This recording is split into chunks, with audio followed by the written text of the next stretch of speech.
Your bank's investment app is showing you 5 options right now. They're ranked by popularity or returns or whatever their algorithm decided. But here's the thing, they've buried the one that's actually best for your first $2,000. And if you pick the wrong one today, you're losing $1,400 over the next decade without even realizing it.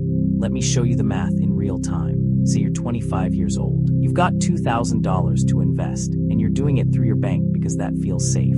Your bank shows you their managed fund costs 2% per year, and you think that's normal because they're a bank, right? They're trusted, so you put the money in. Over 20 years at 7% annual returns minus 2% in fees, that $2,000 becomes $3,820. Not bad. Now, here's what they didn't show you on the first screen. They've got an index fund buried somewhere in their platform that costs 0.25% per year. Same 7% returns, but you're only losing 0.25% to fees instead of 2 full percent. That same $2,000 over 20 years at 7% returns minus 0.25% in fees, that becomes $5,220. The difference is $1,400. On a $2,000 investment, that's a beginner's mistake that costs you $1,400, and that's just the beginning.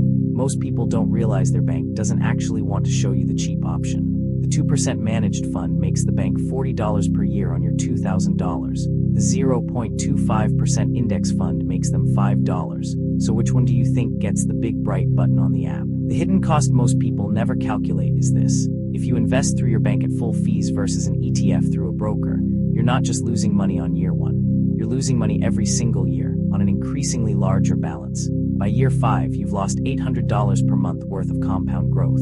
By year 20, you've lost something closer to $3,100 per month in potential returns that your bank just quietly kept. Here's mistake number 1. You assume your bank's default option is the best option for you. It's not. Your bank makes more money when you pay more fees. They don't have your returns in mind, they have their fee revenue in mind.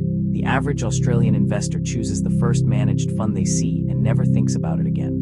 That's a $1,400 mistake on a $2,000 first investment. The fix is stupidly simple. Before you invest a single dollar, check what the fees actually are. Don't just look at the fund name or the returns.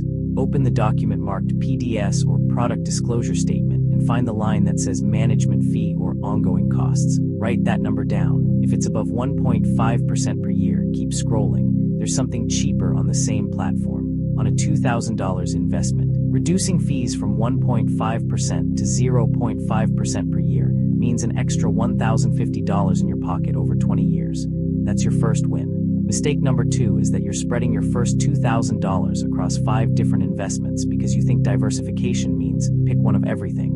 It doesn't. If you've got $2,000, you don't need 5 different funds. You need one. A single index fund that tracks the whole market.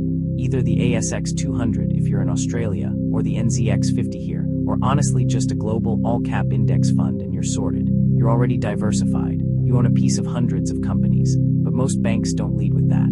They lead with their fancy balanced portfolio that costs 1.8% per year and holds 6 different internal funds. They do this because it looks sophisticated and it justifies the higher fees. It's actually the opposite of what you need. The math here is brutal.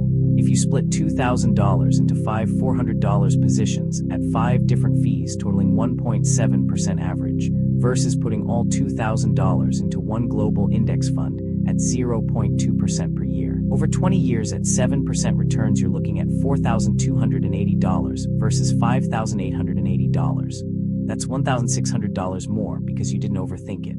The fix: ignore the 5-fund portfolio pitch. One good low-cost index fund is better than 10 mediocre managed funds. Pick one fund that costs under 0.5% per year, put your whole $2,000 in it, and you're done. Mistake number 3 is that you think you need a certain amount of money to start, or you need to wait for the right moment to invest. You don't. You're 25. The right moment is today. The right amount is whatever you have now. Here's why this matters with actual numbers. If you invest $2,000 right now at age 25 in a fund that costs 0.3% per year, and you get 7% annual returns, you'll have $21,000 by age 55. But if you wait 5 years to save more or until the market looks better, and then invest that same $2,000 at age 30, you'll have $17,400 at age 55. 5 years of waiting cost you almost $4,000. This is the power of compound interest. You're not actually trying to beat the market. You're trying to give your money as much time as possible to multiply itself. Every year you wait, you lose years of compounding that you literally cannot get back. The fix is absurdly straightforward. Open your bank's app right now. Find the section marked Investments or Trading or Smart Investor or whatever they've called it. Look for an index fund with a fee under 0.5% per year. Check the fee is 0.2%, 0.35%, something like that.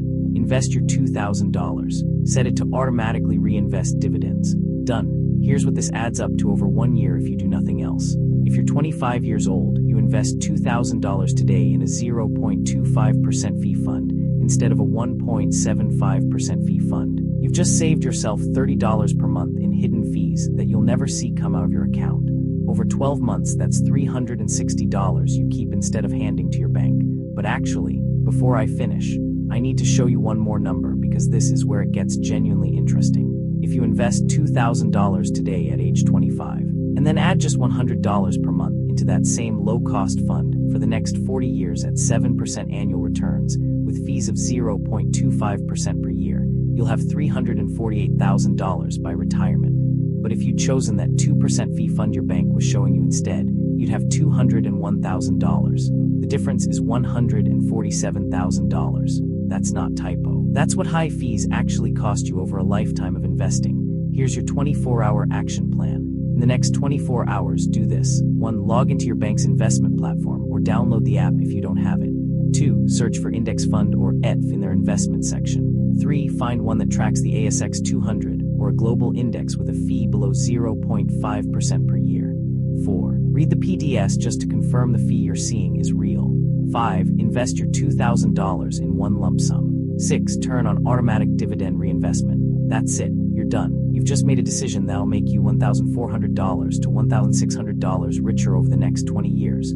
Your bank won't make a notification out of this. They won't celebrate it. That's because they're not making much money from it. But you are.